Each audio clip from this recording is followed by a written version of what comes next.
Good evening. The meeting of the Santa Clara Valley Open Space Authority Board of Directors is now called to order at 6:31. Call roll. Director Kennett. Here. Director Chapman. Here. Director Flaher. Here. Director Animal. Here. Director Alexander. Here. Director Potter. Here. Director Gill. Here.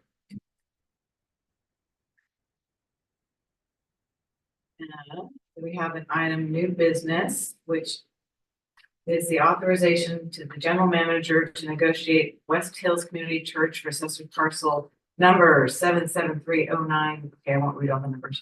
And Mark and Jane Miller for assistant parcel number. Then, so do we have a presentation?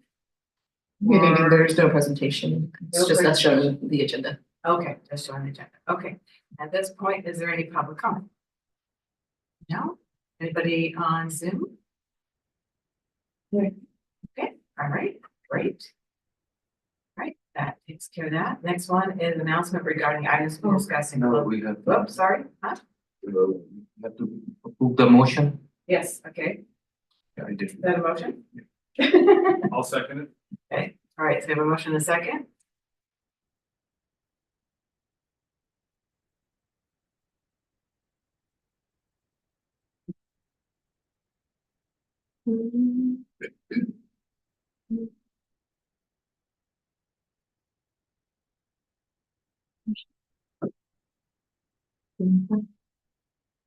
That's we have a motion from Director Gill with a second by Director Potter. Director Kennett. Yes. Director Chapman. Yes. Director Flaher. Yes. Director Animal. Yes. Director Alexander. Yes. Director Potter. Yes. Director Gill. Okay, that motion passes unanimously. Okay. Now we have an announcement regarding the items to be discussed in closed session. Good evening, Madam Chair. How are you feeling? I'm feeling like a dollar bill. I'm actually fine. I sound worse than I am. There's an item on closed session tonight, negotiate, or conference with real property, negotiate. Details are listed on the agenda. All right. Let's adjourn to closed session.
We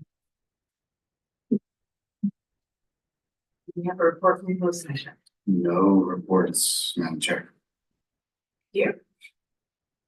At this point, this portion of the meeting is reserved for persons desiring to address the board in any matter not on the agenda. Speakers are limited to 3 minutes. Or do we have any speakers like to address this? No? Anybody on Zoom? All right. I'll move on to approval of the minutes. I'll move to approve the first group of minutes. I'll do second then. A motion to approve January 25th minutes. Director Kenneth with a second by Director Gill. Director Kenneth, Yes. Director Chapman, Yes. Director Flaher, Yes. Director Annabelle, Yes. Director Alexander, Yes. Director Potter, Yes. Director Gill. Yes. To approve the minutes, passes unanimously. All right, now we need a second motion. February 5th, February 8th. Move to approve. I'll second. Motion to approve the February 8th minutes. Director, moved by Director Alexander, second by Director Kenneth. Director Kenneth, Yes. Director Flaher, Yes. Director Chapman, Director Annabelle, Yes. Director Alexander, Yes. Director Potter, Yes. Director Gill. Yes. And that motion passes unanimously. Okay, now moving on to the consent item. Is there anybody that wishes to remove anything off the consent calendar? Hearing none. Is there a motion? Move to approve the consent calendar as shown. Second.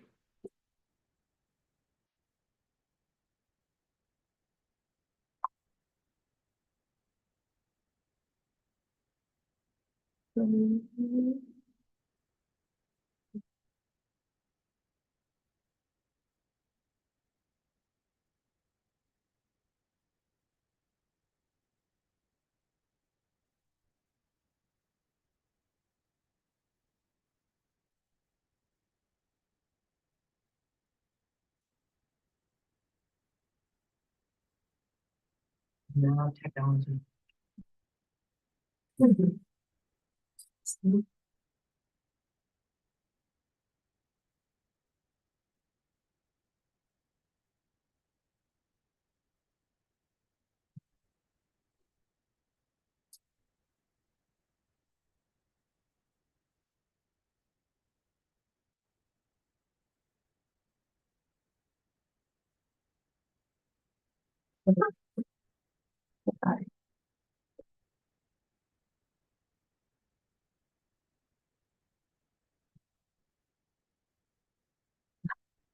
Okay. I'm back. Software village or operator?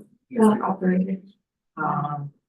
No worries, no worries. Okay, so we have a motion to pursue, approve the consent items 1 through 4, moved by Director Kenneth with a second by Director Flaher. Director Kenneth, Yes. Director Flaher, Yes. Director Chapman, Yes. Director Annabelle, Yes. Director Alexander, Yes. Director Potter, Yes. Director Gill. Yes. Okay, and that motion passes unanimously. Thank you. All right, now we are on to new business. And we have an information item, overview of real property program and update of open space authorities land holding.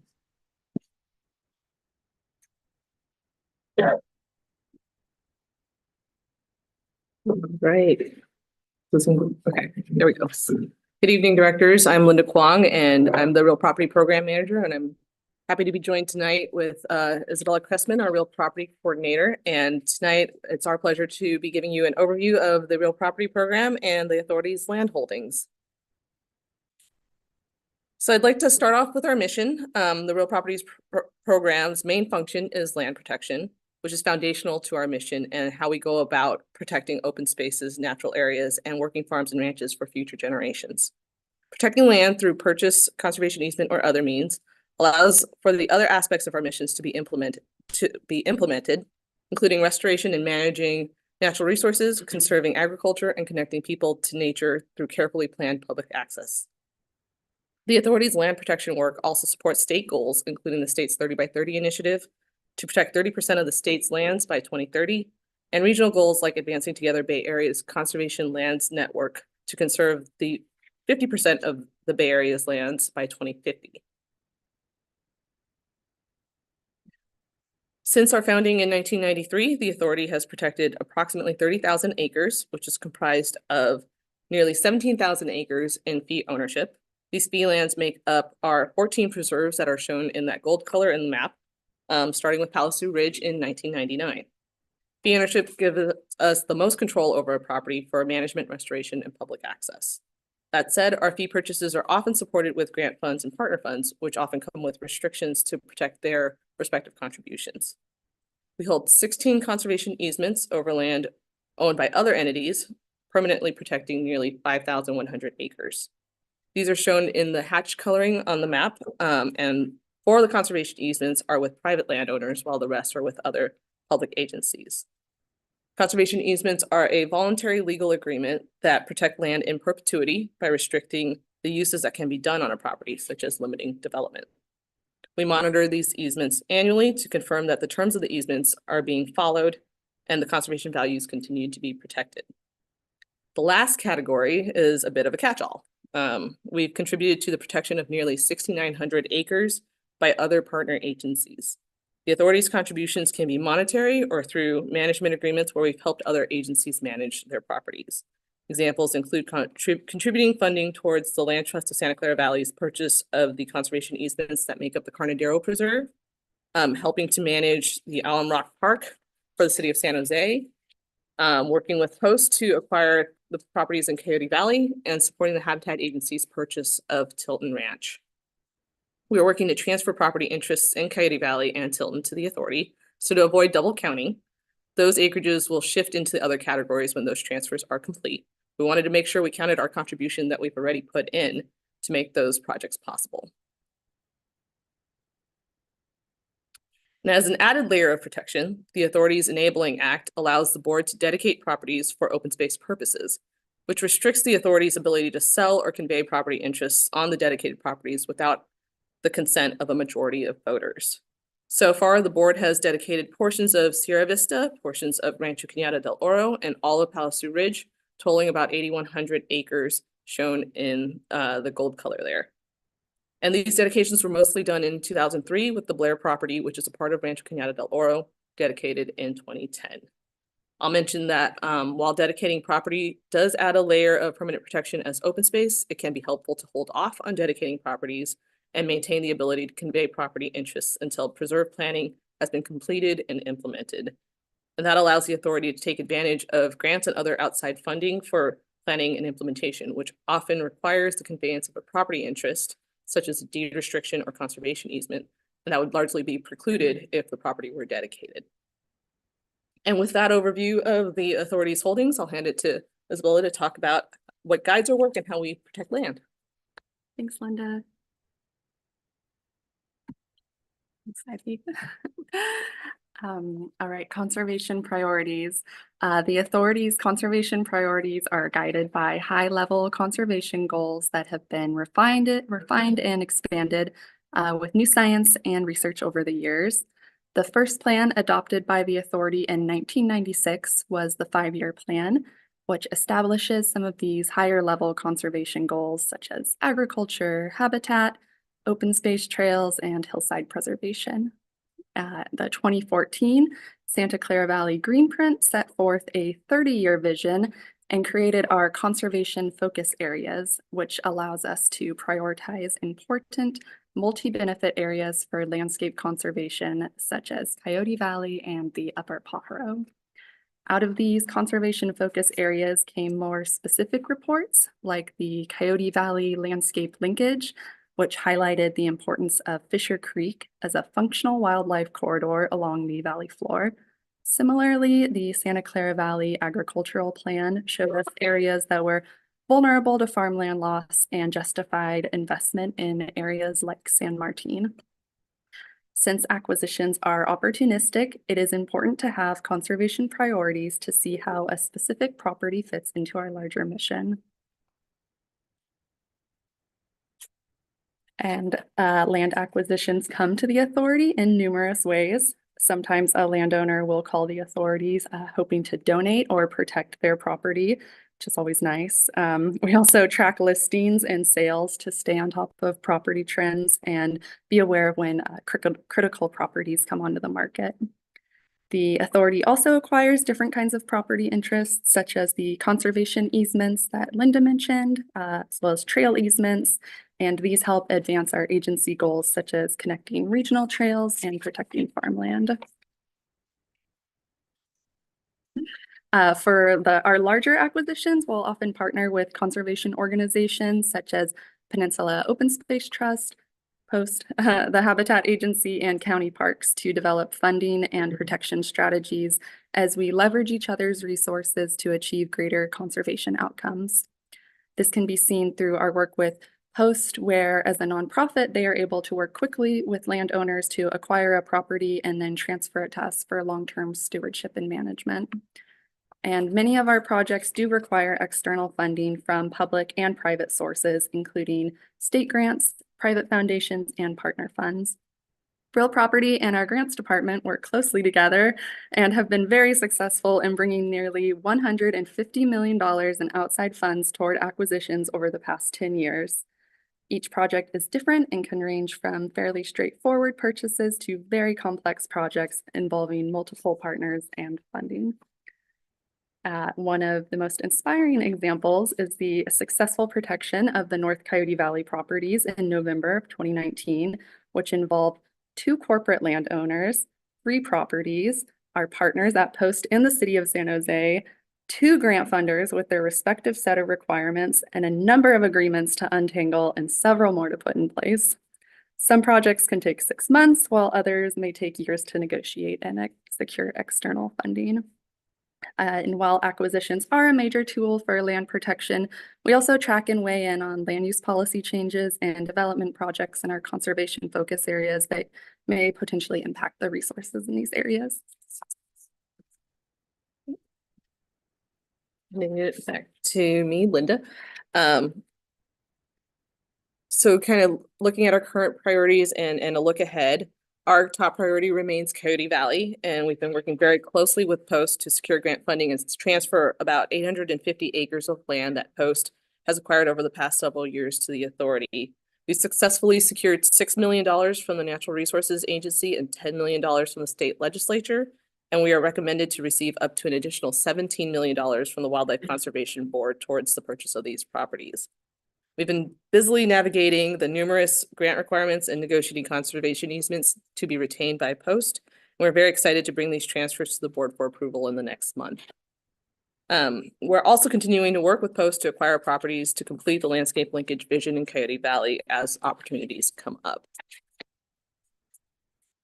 The next one is Tilton. Following the Habitat Agency's acquisition of Tilton Ranch, where the authority contributed almost $1.4 million and secured a $1 million grant from the Priority Conservation Areas grant towards their purchase. We've been working diligently with the Habitat Agency as well as Santa Clara County Parks to enroll the property in the Habitat Reserve System while reserving the rights for carefully planned public access that limits impacts to sensitive resources. The Upper Pajaro was also identified in the green print as one of the top priorities for conservation, and we're excited to be collaborating with partners to strategize on protecting this area, particularly as Post begins to expand their work here. And we're looking forward to building on the great work we've done there with the protection of the Pajaro River Ag Preserve. Because the authority's jurisdictional boundary ends at the county line, which runs down the middle of the Pajaro River, but nature doesn't pay attention to jurisdictional boundaries, we're exploring what conserving the Upper Pajaro with our partners would look like regionally, including understanding the implications of having to pay property taxes in San Benito County if the authority were to acquire land there, and figuring out how we can support our partners to protect both sides of the Pajaro River. And last but not least, that last priority I'll highlight tonight is our continuing work to protect agriculture and implementing the Santa Clara Valley Ag Plan. The authority is uniquely positioned as the only public agency in Santa Clara Valley that is protecting at-risk farmlands like those in Coyote Valley and in San Martin. And as you'll hear later tonight with the next board item, we've been very successful with securing grants from the state's Sustainable Agricultural Lands Conservation Program, or SALC, and are continuing to build upon our success with leveraging the county's ag reserve funds to acquire agricultural conservation easements. We're continuing to have conversations with landowners who are interested in protecting their property for agriculture and look forward to bringing more projects to you soon. And that concludes our presentation. And since this is an informational item, there is no action needed from the board, but Isabella and I are happy to answer any questions. Thank you. This is a great presentation. I think this would be a very enormous benefit for the community to see this. I mean, if you were going to neighborhood association meetings or leadership groups or any type of that, just to give an overview of, what we require, what we've done, I think people would be absolutely amazed, right? They've heard about Coyote Valley, but I don't think they have the understanding of the breadth of the work that we've done. Thank you. Anybody have any questions? One, Richard Plummer. Thank you. Exactly right. What you're saying is exactly right. You want to get out and start going down away from the broad spectrum of what OSA is and how long it's been.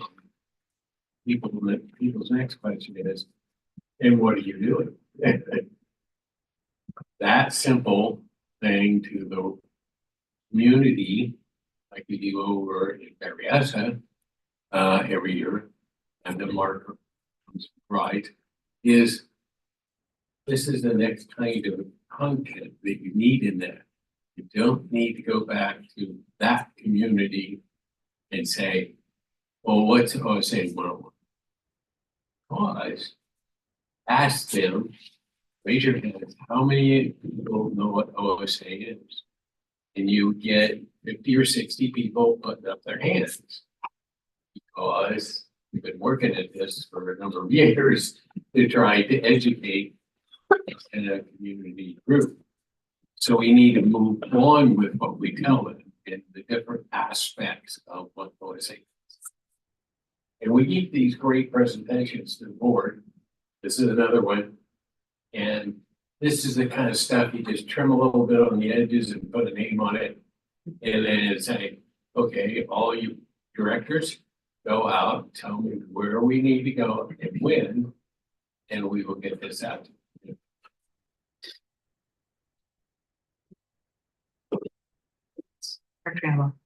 So in the presentation, you identified the three preserves that have been dedicated. And so can you share with me what the difference is between dedicated versus how do we dedicated Coyote Valley Preserve? I thought there was a technical thing. A lot of times since I've been at the table. Get off and stab at everything.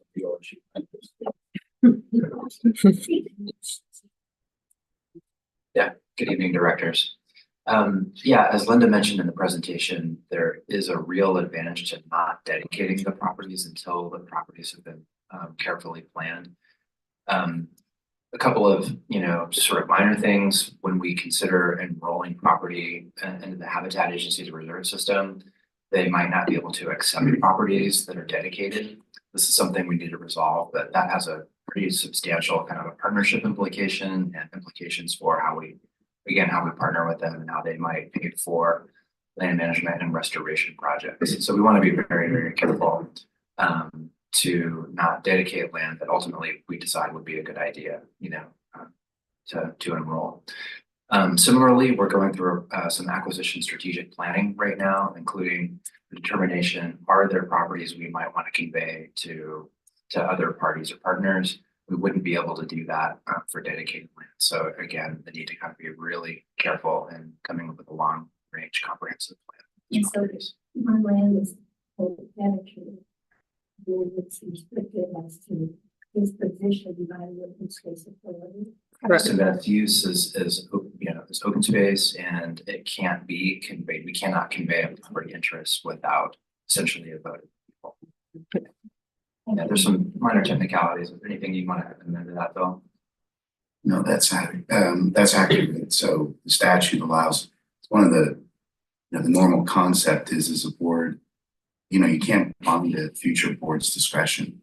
this is the one power this board has, is to bind future boards to, once you dedicate property, and then it locks that property in as dedicated for open space. And then only a vote of the people can result in a transaction of any property interest. The one exception, leases of up to 25 years. That's the one exception. So what Matt is referring to, many of these grant agreements, there's many times requests for deed restrictions or conservation easements or other avenues that sort of, basically are the deed of a property interest to the entity. So that's what staff is referring to. Thank you. Questions? I just looked at the presentation. There are few slides showing that we have the ag plan, agriculture plan, or 5-year plan, or green print plans. So do you just describe a little bit inside each plan? So what kind of step you are using to make that plan? So I think starting off, Yes, it's saying the plan is, but they're inside the plan Yeah. has something. they're each a little different. The 5-year plan was back in 1996, and then I think maybe refined in 1999, and that was done, I think largely kind of around the formation of the Open Space Authority, as those priorities were set forth and built off of, I think it was like a preservation of open space report from the 1980s. That came about. The green print, Matt actually led that. So if you want to jump in on that. You might remember, so with the green print, we mapped a number of conservation values throughout the Open Space Authority's jurisdiction to identify the most important places for biodiversity, the most important places for landscape connectivity, climate resilience, agricultural viability, closing gaps in regional trails, many other water resources. Where does our drinking water come from? Where are the important groundwater recharge areas? So for each and every one of those, we identified the most important places. And a lot of those weren't conservation investments in and of themselves. But one of the cool things about the green print was when we overlaid all of those values, really important patterns emerged where there were true multi-benefit landscapes, places to protect agriculture and groundwater recharge and restore adjacent riparian habitat. And so the conservation focus areas that Isabella mentioned really popped. Coyote Valley emerged as one of the most important investments, not only in our jurisdiction, but in the Bay Area. Coyote Ridge popped, the Upper Pajaro, a few really special places in the Diablo Range in the Santa Cruz Province. And so that then led us to, and so really important for grant applications, we can literally copy and paste many of the priorities and strategies from the green print into grant applications. But then they mentioned the Coyote Valley landscape linkage. So how do you really then zoom into a region like Coyote Valley and know what parcels precisely to protect? And then how do you protect them? How do you partner with people? How do you raise the funds? How do you even manage them? So we downscaled right within that conservation focus area to come up with that very specific plan. And we had hoped that within each of the major conservation focus areas, we would zoom in and come up with very site-specific implementation plans like that. But it turns out these things take a really, really long time to do. And then we also were surprised by how much success we had in Coyote Valley, acquiring so much land in North Coyote Valley so quickly, which took all of our staff time to be working with Post and other partners to begin transferring that. But in the future, I think there's probably a role to do some more downscale conservation planning, in the Upper Pajaro and some of these other areas to get very, very clear on what exactly is in store for the Open Space Authority's preserves. Are some of them, is Palliseau completely done, or is there a strategic parcel or two, right, that we would want to add to really complete Palliseau and some of the other preserves? So that's the benefit of the acquisition strategic planning and some of the more downscale conservation planning that Linda and her team are going to be working on in the next couple of years. So do we have that documentation somewhere on the website, or is it Yes. available to the public? Yes. Yeah, so you can All the download. documents from- Or can you send us the links or something, or just go? might suggest, I was gonna mention this under the general manager's comments, but our public affairs department just put out just an amazing report on our 30 years. And you can go to it and take it for a test ride. You can, through video mapping, it tells the story of the Open Space Authority over its first 30 years. And there's a really nice feature about the Santa Clara Valley Green Print. And every time you advance the slide, it takes you to a different conservation value that Matt was talking about. And so I would highly encourage the board to just take 10 minutes and dive into that 30-year impact report. You'll get, and it'll address what you're talking about, Director Flaher. The public immediately can be very inspired and get exactly what our mission is all about.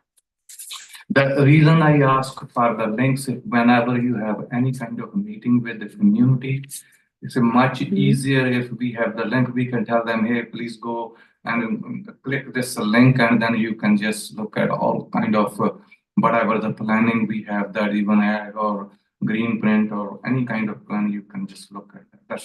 That's my question actually, need to be understand before we just say something to the public. The link was sent out to the public today in our newsletter, so you can just click on the 30-year report. And I just asked Charlotte today if we can get a QR code put on a slide like this. So if we have a 30-year report and we have a QR code, public can go right there.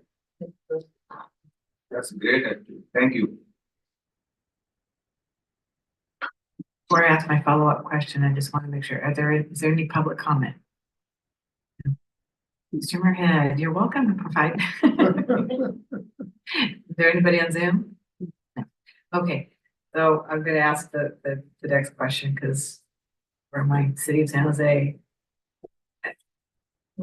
sometimes these documents get dated, right? So then there's a time to review and bring them current. Is there a plan to take some of these documents and move them forward for the next 10 years?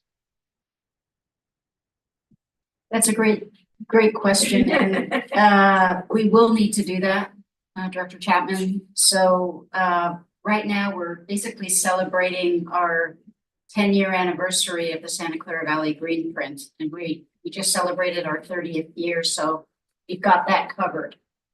But yes, if you read through the Santa Clara Valley Green Print and then some of our more recent efforts, you'll already start to see what a difference 10 years makes in terms of nature-based solutions to climate change. We didn't talk about that as much 10 years ago. But yeah, I don't know if we're not planning to do that in this next work plan and budget, but in the next couple of years, yes, we'll need to update our Santa Clara Valley Green Print. Well, yeah. Director Gills, I had the opportunity before I became a board member was to review some of those documents when I worked with a council member, and those documents actually led us to do some of the planning, for that acquisition. So that having those guides available to elected officials was very important to have. And so I think, just planning that, in the next phase of our work is making sure we've got those reports there available to help provide that guidance. That's why I'm glad we're members. They gave me copies of all those. I have. The only other plan Matt didn't mention was the Santa Clara Valley Agricultural Plan. And that is another seminal document. And really that came about, when you think about it, like the story of conservation, these things aren't always all super well planned out and budgeted for. You sometimes have an opportunity and you go for it. So the reason why the Santa Clara Valley Ag Plan came about, the state of California launched a new novel program to give local government money to preserve ag land as a climate strategy to reduce greenhouse gas emissions from sprawl.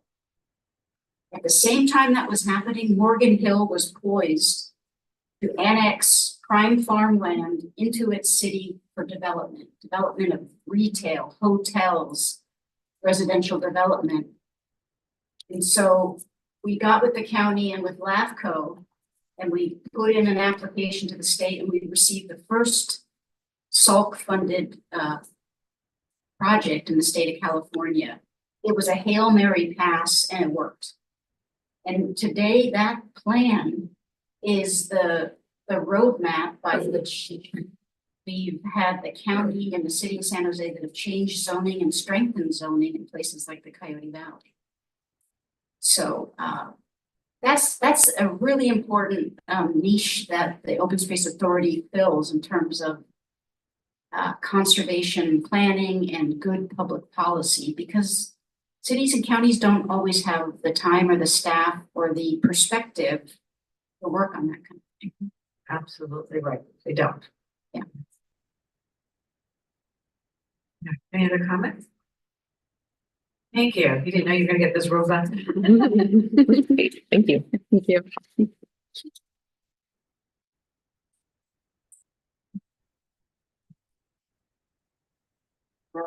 Next item. It's authorization of the general manager, assistant general manager to purchase an agricultural conservation easement or ACE on agricultural property totaling 79 plus acres in San Martin, California, identified by the following property parcel numbers. All right, good evening again, directors, and it's Linda Kwong, Real Property Program Manager, and it is my pleasure to reintroduce Isabella Cressman, our Real Property Coordinator, to present this item. She's been doing a fantastic job managing all of the details of this complex project, and so we're very excited to bring it before you for your approval tonight. Thanks, Linda. Good evening, directors. I am thrilled to be presenting tonight on the U Agricultural Conservation Easement in San Martin, and we are seeking authorization to purchase this ACE over 79 acres of vulnerable farmland in a priority conservation area for the authority. The property is currently owned by the Yu family, and they purchased it in 2015, but it has been in agricultural production for over 55 years. So there's a property location map right up there, and you can see that the property outlined in yellow is located in San Martin, a rural unincorporated area between Morgan Hill and Gilroy. And it is identified in the Santa Clara Valley Agricultural Plan as an agricultural resource area due to the prime farmland soils in the region and the numerous small parcel farmlands. This is also an area at high risk for development. Zoning for this area would have allowed for the U property to be potentially subdivided into 15 residential lots. This has occurred just north of the property where a 9-unit subdivision has been developed. But south of the property is a very different picture. One of Frantoio Grove, a thriving farm that was protected by the authority through an agricultural easement purchased in November of 2021 through the state's Department of Conservation's Sustainable Agricultural Lands Conservation Program and the county's agricultural reserve funds, the same funding model that we'll talk about a bit later. And in fact, the opportunity to work with the Yu family came about because they had heard about conservation from Jeff Martin, the owner of Frantoio Grove, and his positive experience working with the authority. So purchase of this easement will build on our work in the area of San Martin and help protect productive farmland from development pressures and maintain the rural character of the area. So the property's history and its current use, as mentioned, it has been in farm production for over 55 years, producing a variety of irrigated row crops like tomatoes, pumpkins, peppers, broccoli, corn, cucumber, as well as grain and hay. And it is currently leased to a veteran farmer who has been on the property since 2018 and has a lease in place through 2026. The property has existing farming infrastructure for these current operations, as well as a triplex and duplex for farm laborers that are working in the area. According to the state's farmland mapping and monitoring program, the property has 35 acres of prime farmland and 42 acres of farmland of statewide significance, meaning that the soil has ideal physical and chemical properties and characteristics for continued crop production. And as mentioned, there is infrastructure to support continued farming operations, including 2 productive wells and a very large barn, as you can see in this photo, located along the northern boundary of the property. For these reasons, the authority received funding to protect this farmland through the California Strategic Growth Council's Sustainable Agricultural Lands Conservation Program and by the County of Santa Clara through a memorandum of understanding between the county and the authority for acquisition of agricultural easements. That was dated June of 2020.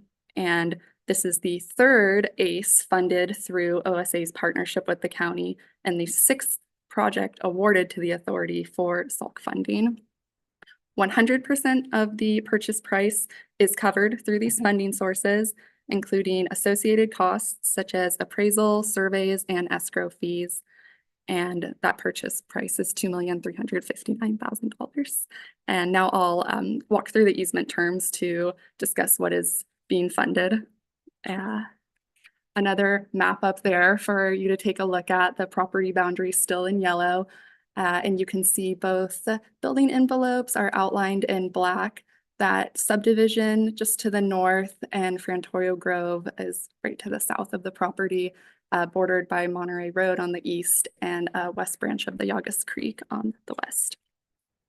The easement will protect the farming resources of the property by preserving the agricultural and open space characteristics in perpetuity. And a productivity provision ensures that the land is managed for productive commercial agricultural uses with reasonable allowances for fallowing as necessary.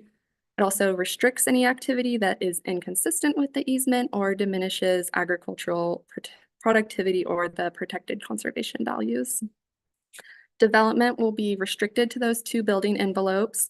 The 2-acre residential envelope will allow for a single-family residence and accessory structures up to 5,000 square feet in size. And it will also allow for additional ADUs or agricultural employee housing. And the 3-acre agricultural building envelope will continue to be used for agricultural serving use structures and ag employee housing. Outside of these 2 building envelopes, minor structures totaling 200 square feet are allowed for pump houses, solar power for wells, and other minor ag use structures. And that can be 4 in total.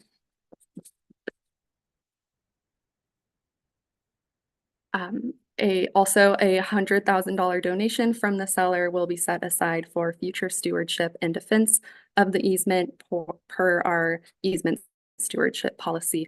And we are looking to close the purchase on March 28th, next month. So it is our staff recommendation that the board authorize the general manager or an assistant general manager to acquire an agricultural conservation easement on the 79-acre U property for $2,359,000. And I'm happy to answer any questions, and thank you for your time tonight. Okay, I have a public comment, Mr. Muirhead.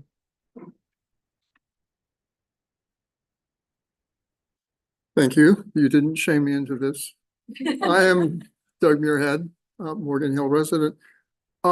Since several of the board members have been talking about community outreach, we don't know a heck of a lot about what happens on the agricultural lands down around San Martin. I mean, I hear about them when the board, steps in and manages to protect some land.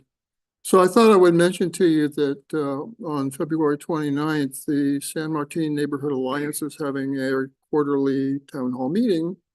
And one of the items focus goes to the water district on an Upper Yagas project presentation. That ought to be amusing. But one of the smaller items is what's happening in San Martin. So perhaps you'd be interested in either this or the next time, kind of letting those folks know, because I really don't know how they feel about what you're doing there. They try really hard to preserve the rural nature of that neighborhood, and they're very active. They show up at the planning committee, and they have their own local San Martin advisory committee that the board listens to. So I just thought I'd mention the town hall and perhaps letting them know what's going on. And I don't know, maybe it's a way to build some additional support. Thank you. Thank you. You're the second person that has mentioned that group to me as a group that we should be reaching out to. So thank you. Appreciate that. All right, any comments? Through the chair, Yes. Mark Landgraf is, On Zoom? on Zoom and he has his hand raised. All right, Mr. Landgraf. Floor is yours. Yes, thank you very much. Mark Landgraf, Assistant General Manager with the Authority. And I just wanted to respond to Mr. Muirhead's very welcome comments and just mention that we are slated to speak at the San Martin Planning Advisory Committee meeting on March 27th. We'll be presenting on the easement just under consideration, as well as our other activities in South County. So really appreciate those comments. Mark, is there any other comments on Zoom? Okay. Yes. We're very much in touch with that organization. I've been a member of that organization since I've been on the board, and actually a little bit before. They're going to be fine with what we're doing. They like us. They like us, the fact that we don't, we grow trees and fruit, vegetables, and not houses, barns, other stuff. So it'll be fine. We have a good stand with them, and I think it's important. We could get closer to it. That's for sure. I mean, I go to their pancake breakfasts, their occasional meeting, but and they know who I am.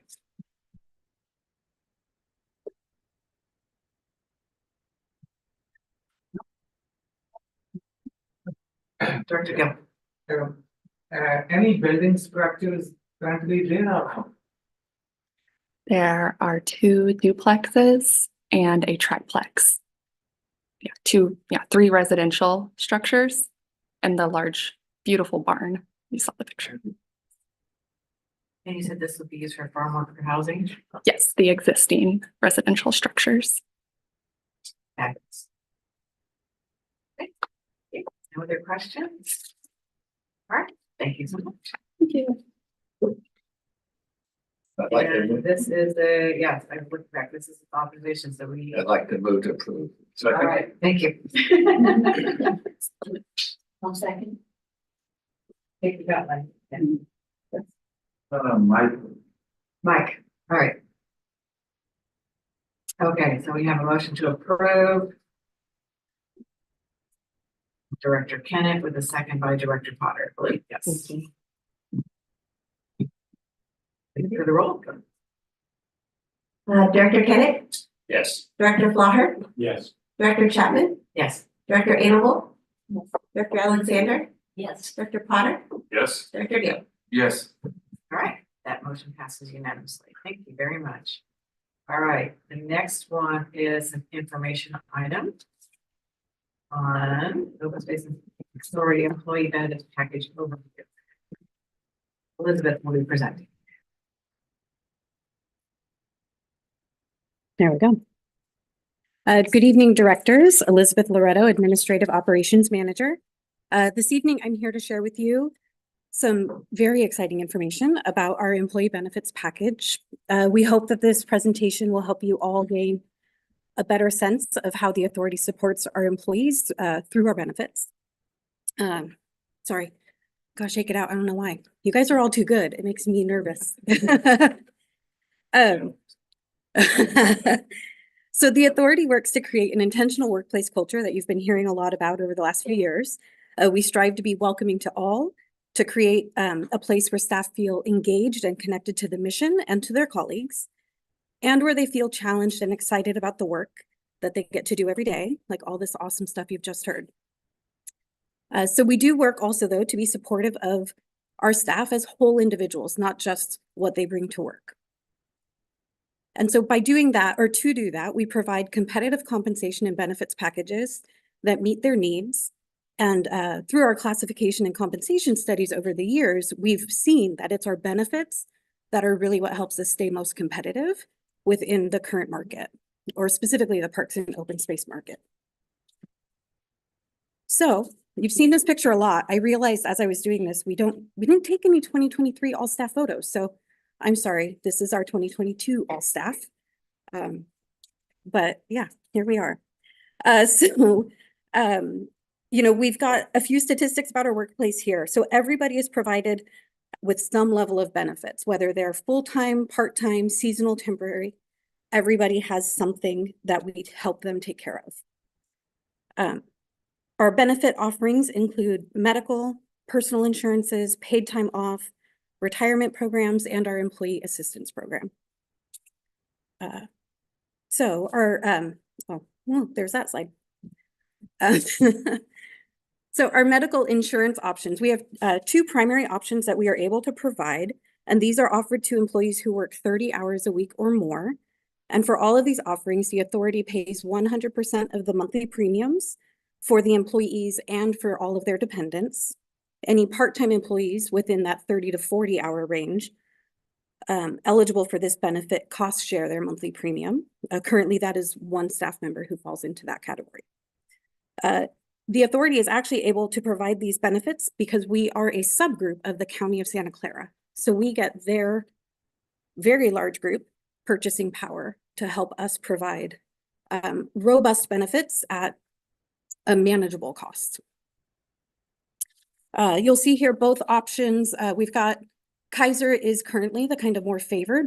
It's ebbed and flowed as our employees choose what works for them. But we have both options have no deductible and copays that don't exceed $20 for most typical routine services. The HMO or the Health Net plan is a funky one. They call it a point of service plan. So employees kind of get to choose if they want to navigate it as a PPO or an HMO. So it gives them a lot of flexibility. And it works with a lot of the very desirable private medical groups in Santa Clara County, Palo Alto Medical Foundation, Stanford, places like that.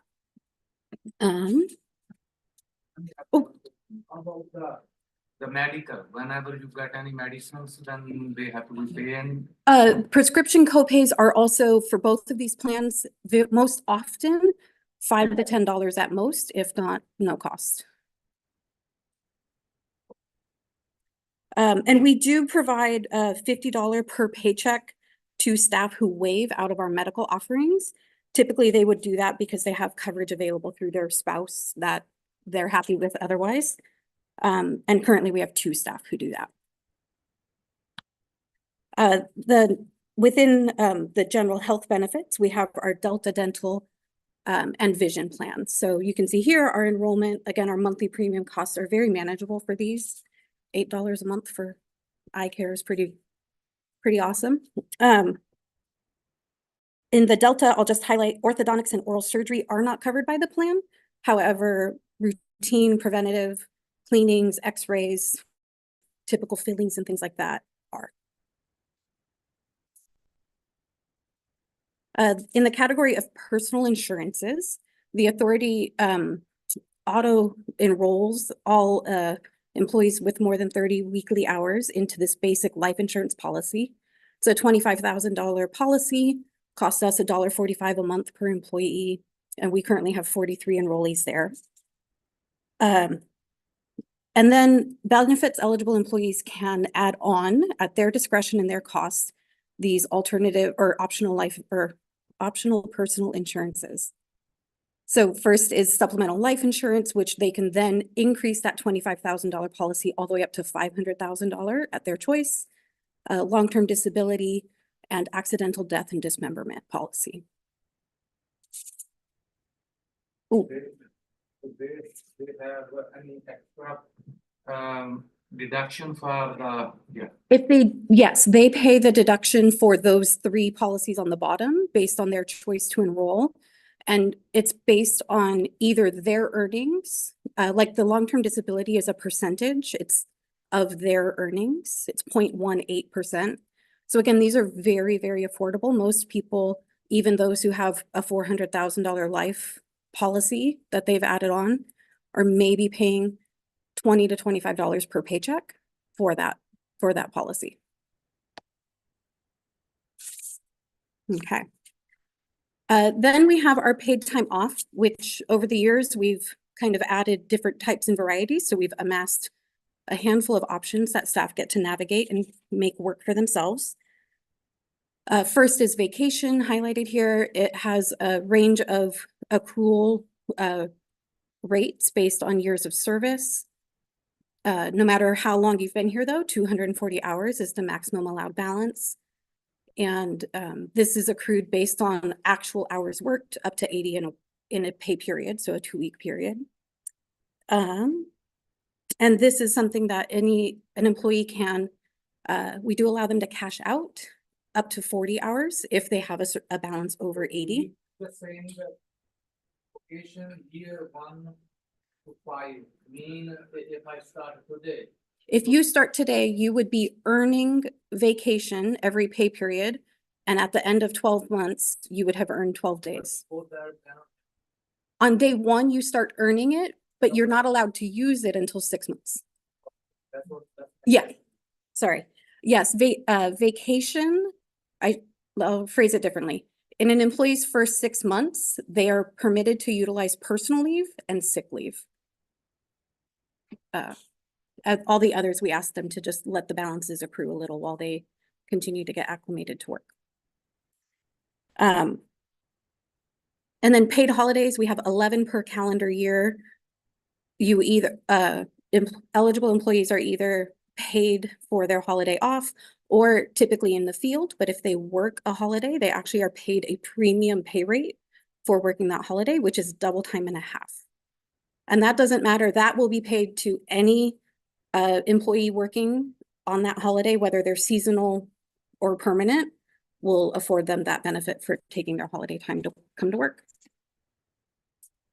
Compensatory time off for non-exempt employees, the first CTO there is an option that employees can bank their overtime, either get paid out on their paycheck like normal or put it in a bank for future use. So an hour of overtime can become an hour and a half of paid time off in the future. And you'll see there that has its own maximum balance. And then compensatory time off for exempt employees, depending on role, is awarded quarterly for a total of either 40 or 64 hours per year. And y'all are still making me nervous. No, I'll try.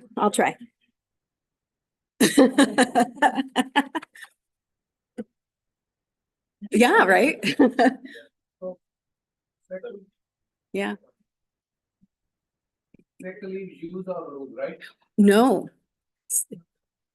Correct. No maximum balance because you can just keep accruing it. We have employees who currently have 1,200 hours of sick leave accrued. So, the reason behind that, I'll tell you a little, yeah, no maximum. So I'll tell you a little bit more about this. That would be more appropriate. Yes, okay. Gotcha. I appreciate that. It is unlimited, and at the time of retirement, there are some options to do 2 things. Get a small cash out of a portion, and you can convert it through CalPERS towards service credit. And that is why we allow people to accumulate it. But that is the only time you can have it cashed out. So if you just were to move on from the Open Space Authority but are not retiring, that balance does not go with you. The others do. So vacation, CTO, the CTO EE, or personal leave, if you have a balance at the time of your departure, we'll cash that out for you.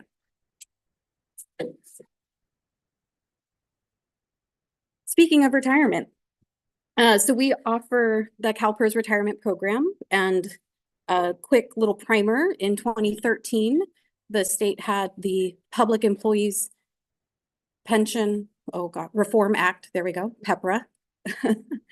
And so employees who were already enrolled in CalPERS prior to January of 2013 are what are called classic members.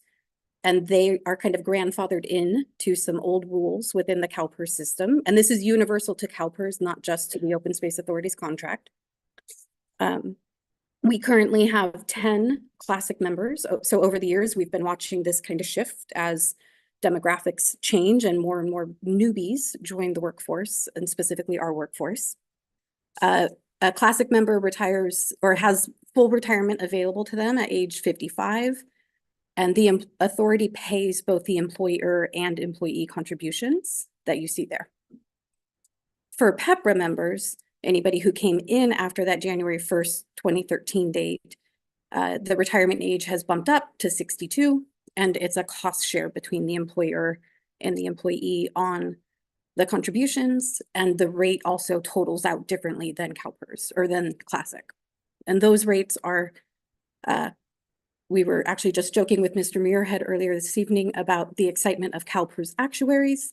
Those rates come out of the CalPERS actuarial reports every year. The Open Space Authority does not set them. Why do you have this picture? Because I was telegraphing that they're soaring off into retirement, right? We're soaring off into the future. Thank you for helping bring the levity. Additionally, to CalPERS, we offer some retirement savings options through Mission Square. These are employee options only. The authority doesn't contribute to the 457 plan. And that is 26 staff currently participate. They range in contributions from $10 a paycheck to maxing it out, which for current IRS standards is somewhere around $1,200 a paycheck. They do what makes sense for them, and we support them in doing that and offer them both a Roth and traditional. Roth is nearly implemented, that's coming, but so we've got both pre-tax and soon to come post-tax options for making those contributions. And then separately through the same plan, we have a 401A, which provides additional contribution for the general manager. And then we have our employee assistance program, which is for us partnered through Magellan Health. This helps our employees have resources for their emotional wellness, career development, resources and support for recovery or substance issues, legal advice, as well as financial advice. So any employee, and actually anybody in their household, not necessarily a dependent or family member, can call and gain access, call a 1-800 number and gain access to these services and make up to 6 appointments on any one round of topics. I will say too, sorry, Magellan also provides webinars and other digital content that we are able to share with staff to support these various topics. And then with that, again, a 2022 photo, but this is an informational item. There is no action needed, but I'd be happy to answer any questions you might have. And there's a few board members who snuck into this photo. Oh, sorry, guys. I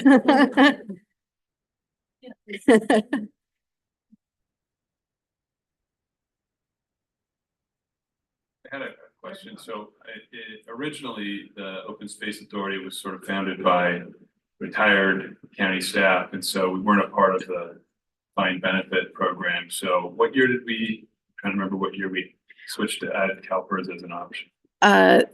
That is not the fact I confirmed, expecting you all to ask, but I believe it was about 2002 or 3 that we first signed that contract. We really ran into this, for those that weren't on the board or weren't here, we really struggled with hiring in some vacant positions because folks that go into the public sector were kind of already bought into the CalPERS plan. And so it was at the time seemed like an enormous amount of money to buy in for the existing employees when we were like at 8 employees. So it was a couple $100,000. So we gulped really hard. It was not even a unanimous vote, I don't believe. But I'm really, I think it was the right choice, especially as we've grown and expanded. But pension reform notwithstanding, it's I think still the standard in our state for folks that are in this type of business. So. Absolutely, and in case the board isn't aware, CalPERS does offer reciprocity with lots of other retirement programs in the state, including the City and County of San Francisco, who has an independent one, the City of San Jose's independent one. And so that does allow us from a recruitment perspective to entice staff who have those experiences to know that their retirement efforts from there will also transfer over to us. Thank you. Thank you for the very comprehensive report. Good job. Awesome. Yes. Anybody else have any questions? I'm coming on 24 years. What's my buyout? Well, I think we're gonna get you some donuts. No. Thank you. And do we have any public comment?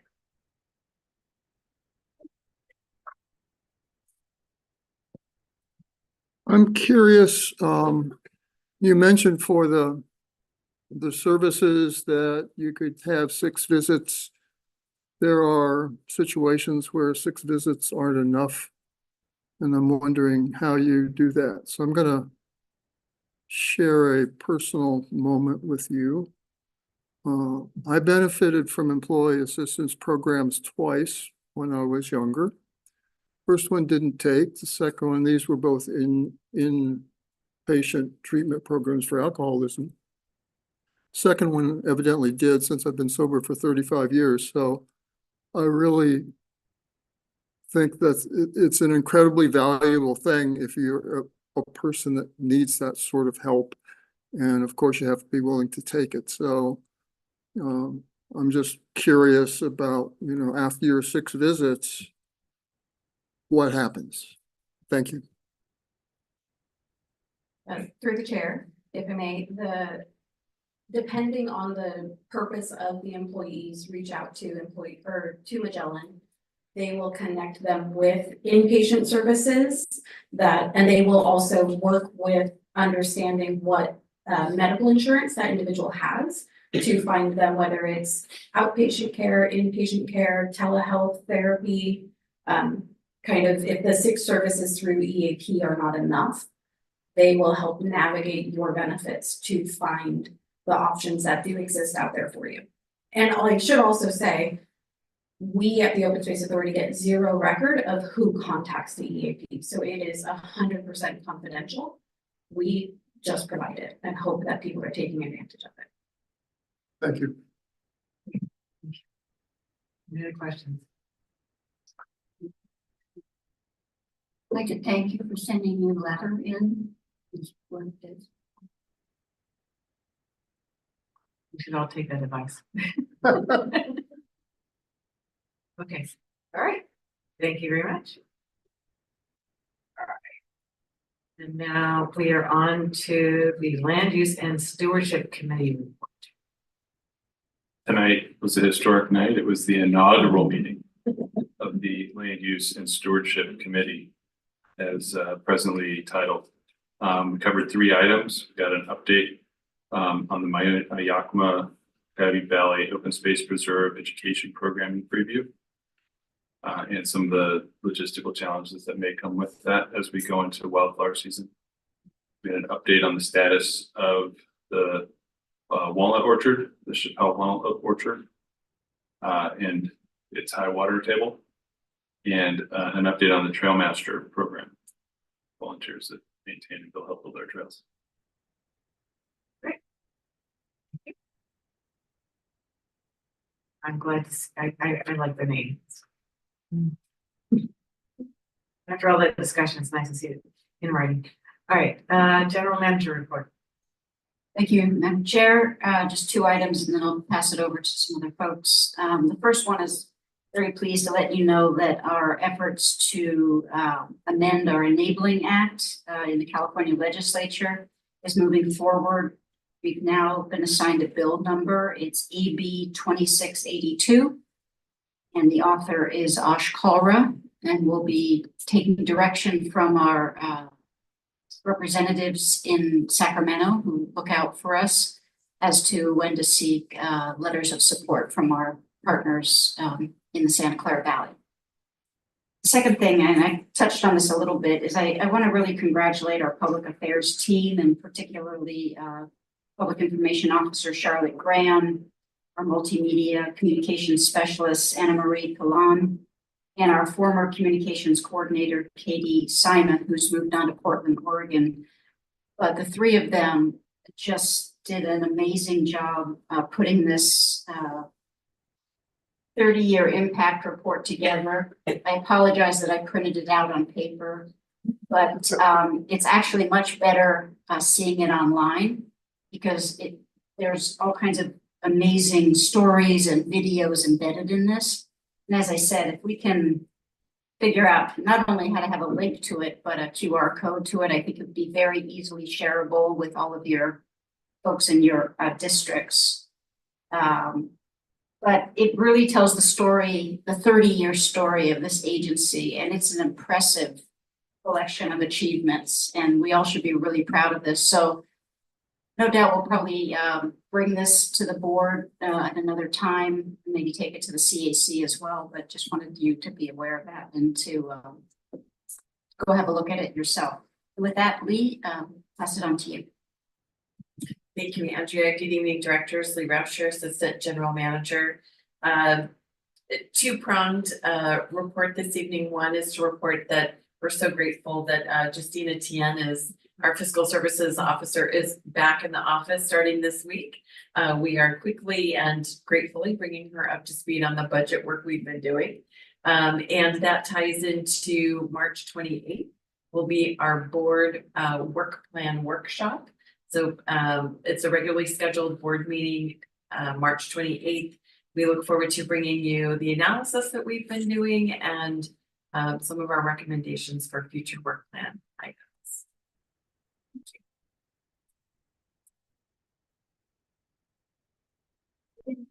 I can understand you have a report out to you.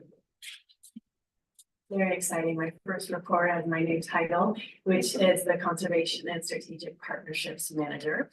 So this newly created department, a couple of just quick updates. One is a reminder, there's a grantee gathering that we're putting together next week.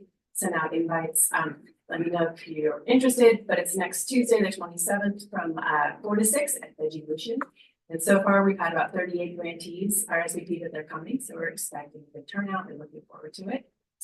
The other quick update is that last week we submitted a grant application to the Department of Conservation's Climate Smart Land Management Program. We requested about $810,000 toward implementing the Santa Clara Valley Ag Plan that we were discussing earlier and building regional agricultural capacity. We expect to have awards announced in August, so we're crossing our fingers about that. Okay. I love the reports on little pieces of paper. Quiet, legal counsels, any report? No report, Madam Chair. Okay. Board member reports. Director Gill. No report. Director Potter. If one short item is, it reminded me when we were talking about the agricultural conservation easements in San Martin, that Frontoyo Grove sells olive oil, and it's an outstanding gift item. So I have at the holidays been sending it to family and a little story about how this was an agricultural conservation easement project. So it is kind of a fun thing for us to be able to share.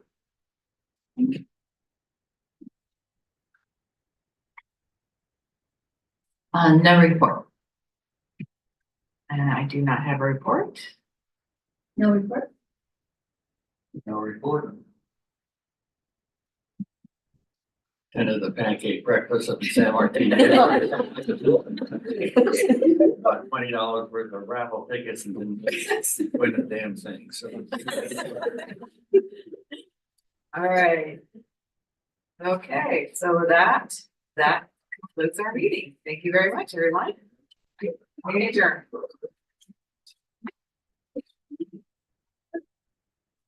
For the good nuggets.